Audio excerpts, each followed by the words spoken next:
तो आगे का रोड मैप किसानों का तैयार है और पूरी जोरदार तरीके से किसान आगे की लड़ाई लड़ने को तैयार हैं। हमारे साथ हिसार से महेश और गुरुग्राम से गुलशन ग्रोवर हमारे सहयोगी। महेश, पहले आपके पास आते हुए, क्योंकि रफ्तार और तेज गति के साथ बढ़ रहा है आंदोलन का, क्योंकि अब चक्का जाम भी होगा और मुख्यालयों का प्रदर्शन घेराव भी होगा, भूख हड़ताल की भी तैयारी। अब ये बताइए, सरकार कितनी तैयार है, कैसे निपटेगी इस आंदोलन से?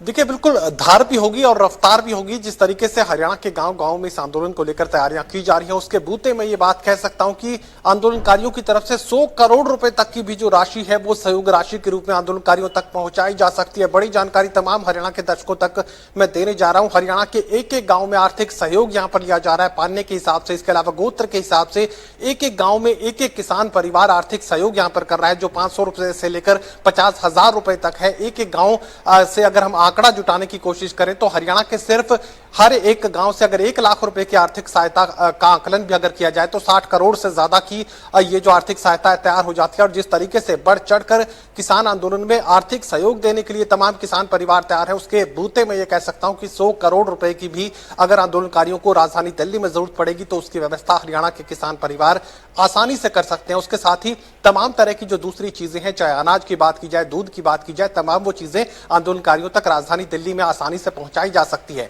अपने तमाम दर्शकों को बैकअप प्लान में समझाने की कोशिश करूंगा कि आंदोलनकारियों की तरफ से किस तरह का बैकअप प्लान यहां पर तैयार किया गया है। आंदोलनकारी बड़ी संख्या में राजधानी दिल्ली तक पहुंचने का काम करेंगे और उसके बाद उन्हें रिप्लेस किया जाएगा, यानी करीब 5 से 7 दिनों के अंतराल के बाद जो लोग राजधानी दिल्ली में एक गांव से पहुंचाए गए हैं उन्हें वापस लाकर दूसरे जो लोग हैं वो वहां पर बैठा दिए जाएंगे। और 1 हफ्ते के या 5 दिन के अंतराल के बाद जो लोग 5 दिनों तक राजधानी दिल्ली में रुके हुए थे उन्हें वापस अपने गांव में लाने का काम किया जाएगा। यानी आंदोलन कितना भी लंबा अगर चलता है तो ग्रामीण इलाकों से राजधानी दिल्ली में पहुंचने वाले लोगों की संख्या में कोई कमी दर्ज नहीं होगी। किसी भी तरह के संसाधन की दिक्कत नहीं होगी, किसी भी तरह के पैसे के सहयोग की अगर जरूरत है तो कोई दिक्कत हरियाणा के किसान परिवार नहीं आने देंगे। सरकार अब तक जिस आंदोलन का स्वरूप अब तक देख पा रही है वो बेहद आप कह सकते हैं कि छोटा स्वरूप है। अगर हरियाणा के आंदोलनकारी किसान जिस तरीके से गांव-गांव में तैयारियां कर रहे हैं और जिस तरीके से आगे इस आंदोलन को लड़ने की तैयारी कर रहे हैं, आर्थिक सहयोग जिस तरीके से इकट्ठा किया जा रहा है, उसके बूते मैं ये कह सकता हूं कि हरियाणा के आंदोलनकारी इस आंदोलन को कई गुना ज्यादा बढ़ा चढ़ाकर सामने रख सकते हैं और राजधानी दिल्ली की रफ्तार जो है वो पूरी तरीके से थाम कर रख देंगे। इतनी बड़ी तादाद में हरियाणा के आंदोलनकारी किसान आर्थिक और तमाम तरह की दूसरी सुविधाएं जुटाने का काम कर रहे हैं। सरकार को इस आंदोलन को बेहद गंभीरता से लेने की जरूरत पड़ेगी। आपका सवाल था कि सरकार कितनी तैयार है, तो सरकार अभी तक बीच के रास्ते तलाशने में लगी हुई है। केंद्र की सरकार को जिस तरीके से हमने देखा, प्रधानमंत्री नरेंद्र मोदी 2 टूक की बात कहते हैं कि तीनों कृषि कानूनों से किसानों की किस्मत बदलेगी। आंदोलनकारी किसान साफ ये सवाल रख रहे हैं कि जब हमें इन कानूनों की जरूरत नहीं तो किस्मत बदलने की जरूरत केंद्र की सरकार को आखिर इतनी ज्यादा क्यों है? तमाम तरह के अमेंडमेंट्स अगर संशोधन करने के लिए केंद्र की सरकार तीनों कृषि कानूनों में तैयार है तो इन बिलों में इतनी ज्यादा खामियां, इन कानूनों में इतनी ज्यादा खामियां कि उन्हें पूरी तरह रद्द किया जाना चाहिए।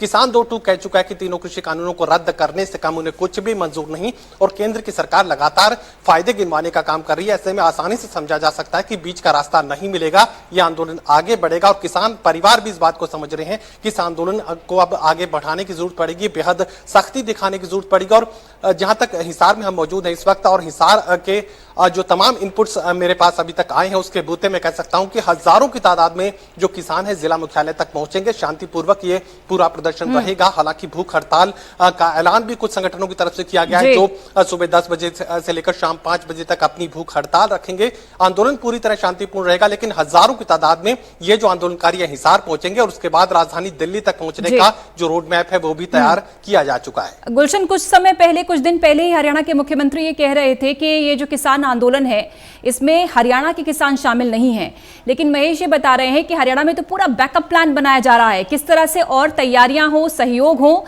उसकी पूरी तैयारी हरियाणा में हो रही है, जगह जगह गांव देहात हर इलाके में। ये बताइए, गुरुग्राम चूंकि एनसीआर है और दिल्ली में कोई भी हलचल या गतिविधि तेज होगी तो सीधा उसका इंपैक्ट एनसीआर में पड़ता है। गुरुग्राम में ये जो रफ्तार है वो किस तरह से आप देख रहे हैं, क्योंकि कल से आंदोलन और तेज होगा, जिला मुख्यालय पहुंचेंगे किसान, हाईवे जाम, जगह जगह चक्का जाम, क्या तैयारी वहां पर और क्या इस समय अपडेट क्या गुरुग्राम में? देखिए पूजा, आज पूरे दिन अगर हम कहें तो गुड़गांव के नेशनल हाईवे 48 पर पूरे दिन गहमा गहमी रही और पुलिस जो है पूरे पुख्ता के साथ मौजूद थी वहां पर, लेकिन किसान नहीं पहुंचे। लेकिन किसान रेवाड़ी बॉर्डर तक जरूर पहुंचे, जो कि जयसिंह खेड़ापुर बॉर्डर है। राजस्थान के लगभग 100 से ज्यादा ट्रैक्टर पर किसान जो है गुड़गांव के रास्ते हुए दिल्ली की ओर जाना था, लेकिन उन्हें जयसिंहपुर खेड़ा बॉर्डर पर ही रोक दिया गया और वहां पर भारी संख्या में किसान जो है अब वहां पर धरना दे रहे हैं और रेवाड़ी के पुलिस जो है वहां पर मौजूद है। इसके अलावा सीआईएसएफ के जवान वहां पर मौजूद है। तो पूरी कड़ी चौकसी वहां पर की गई है, लेकिन अब किसान मानने को तैयार नहीं है और किसान अब दिल्ली की ओर रुख करना चाहते हैं। ऐसे में फिलहाल वहां किसानों और पुलिस की आपस में गहमा गहमी भी देखने को मिली है। लेकिन अभी तक अगर हम गुड़गांव की बात करें तो गुड़गांव तक अभी तक किसान नहीं पहुंचे हैं।